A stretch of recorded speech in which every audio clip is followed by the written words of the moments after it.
खुशियाँ जीवन बदलने वाली कहानी। आज की कहानी आपको प्रेरणा देने वाली कहानी तो है ही, मगर आप इस कहानी से मिलने वाली सीख को अपने जीवन में अप्लाई करते हैं तो आपका जीवन पूरी तरह से बदल सकता है। एक शादीशुदा जोड़ा था। शादी होने के कुछ सालों तक तो सब ठीक चल रहा था। वे बहुत खुश थे, लेकिन जैसे जैसे समय बीतने लगा, इन पति पत्नी के जीवन से खुशियाँ कम होने लगी और इनकी जगह झगड़े, निराशा और दुख ने ले ली। पति पत्नी एक दूसरे से काफ़ी ज़्यादा प्रेम करते थे, इसलिए चाहते थे कि उनका जीवन फिर से पहले की तरह खुशी से भर जाए।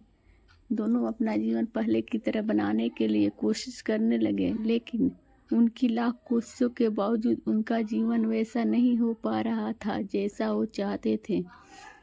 जब ज़्यादा बड़ा बदलाव नजर नहीं आया तो दोनों ने अपने कुलगुरु के पास जाकर इस समस्या का समाधान पाने का निर्णय लिया। वे अपने कुलगुरु के पास पहुंचे और उन्हें अपनी समस्या के बारे में विस्तार से बताया। उनकी बात अच्छे से सुनने और समझने के बाद कुलगुरु ने उन्हें अपना एक उपाय बताते हुए कहा कि अगर आप दोनों किसी ऐसे झगड़े जोड़े को खोज लेते हो जो संपूर्ण रूप से खुश हो तो उसके कपड़े का एक टुकड़ा ले लेना। बस उसी दिन से आपका जीवन बदल जाएगा और आपको वैसा जीवन मिलेगा जैसा आप चाहते हैं। पति पत्नी इस उपाय को सुनकर खुश हो गए।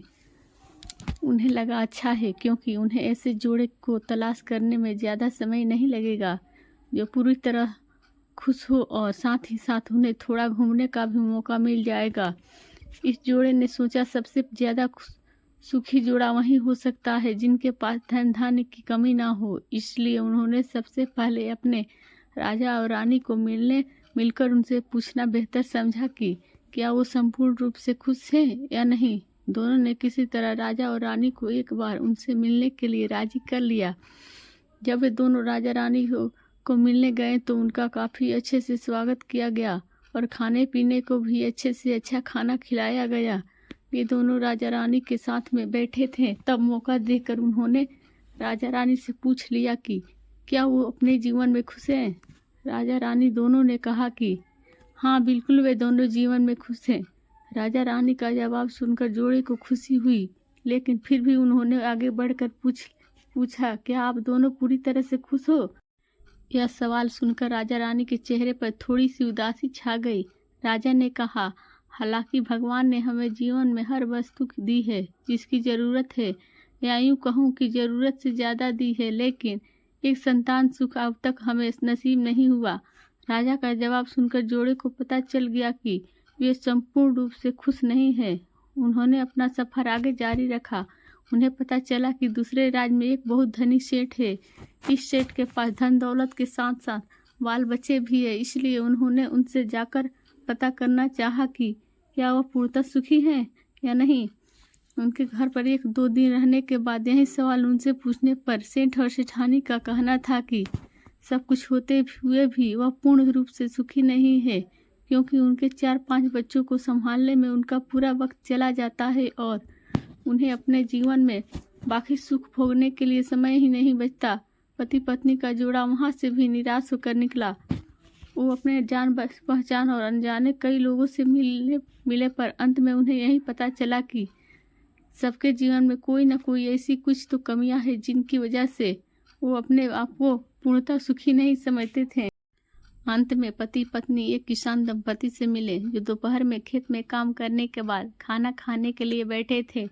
उनके चेहरे पर जो बेफिक्री और शांति उन्होंने देखी हो पहले किसी के चेहरे पर नहीं देखी थी। जोड़े को लगा कि यह शायद अब उनकी तलाश खत्म हो गई।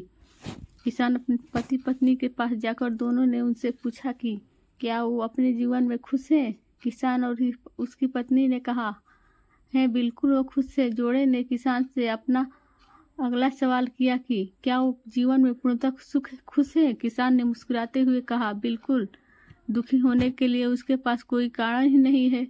ऐसे ही हर तरह से सुखी दंपति की तलाश कर रहे जोड़े ने जब खुश होकर अपने सफ़र और कारण के बारे में बताते हुए किसान से उसके कपड़े का एक टुकड़ा मांगा, तब किसान चिंतित होकर बोला कि अगर उसके पास एक से ज़्यादा कपड़े होते तो वो ज़रूर उन्हें अपना कपड़ा फाड़ कर दे देता। इसका यह मतलब था कि किसान भी पूरी तरह से खुश नहीं था, क्योंकि उसको चिंता थी कि अगर उसका कपड़ा फट गया तो अगले दिन क्या पहनेगा। अपनी खोज में पूरी तरह असफल हो चुके पति पत्नी को आखिरकार ये समझ में आ गया कि पूर्णतः सुखी और खुश इस संसार में कोई भी नहीं है। ये भी हमारे विचार ही होते हैं जो हमें किसी वस्तु को लेकर सुखी या दुखी, खुश या नाखुश करते हैं। जैसे कि संतान ना होना किसी को दुखी करता है तो किसी को संतान है और वो शरारत करते हैं, ये विचार दुखी करते हैं। किसी को कम धन होना दुखी करता है तो किसी को ज़्यादा धन कोई चुरा न ले, ये विचार दुखी करते हैं। कहानी की सीख। इस कहानी का निष्कर्ष आप ऐसे निकाल सकते हैं कि आप कितने खुश या सुखी हो सकते हैं ये पूरी तरह आपके ही हाथों में है।